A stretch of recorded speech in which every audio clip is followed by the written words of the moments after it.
Pour combler les insuffisances dans l'accès aux soins pour le cancer, les gouvernements devront augmenter les services de diagnostic et les services de traitement du cancer dans les pays.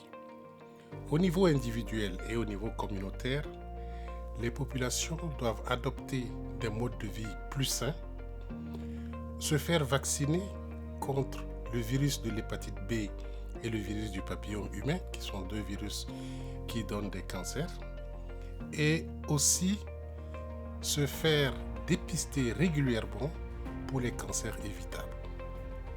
Au-delà de ces mesures, les parties prenantes doivent aussi unir leurs actions et de manière plus spécifique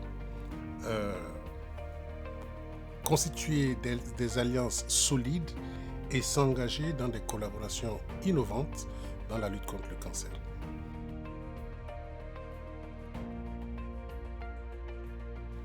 L'impact d'un accès insuffisant aux services de lutte contre le cancer se fera dans 4 grands domaines.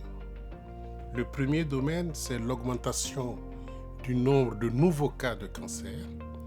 Le deuxième, l'augmentation du nombre de décès par cancer. Le troisième domaine, c'est une souffrance plus accrue des patients, de leurs familles, mais aussi de la communauté. Et le dernier domaine, c'est une augmentation des dépenses relatives au cancer pour les patients, pour leurs familles, pour la communauté, mais aussi pour la nation tout entière.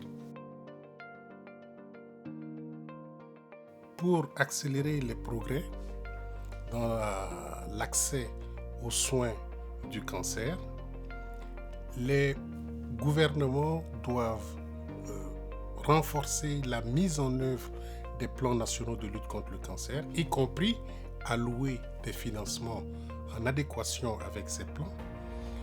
On doit aussi investir dans l'enregistrement des cancers pour une meilleure planification et la prise de décision dans la lutte contre le cancer.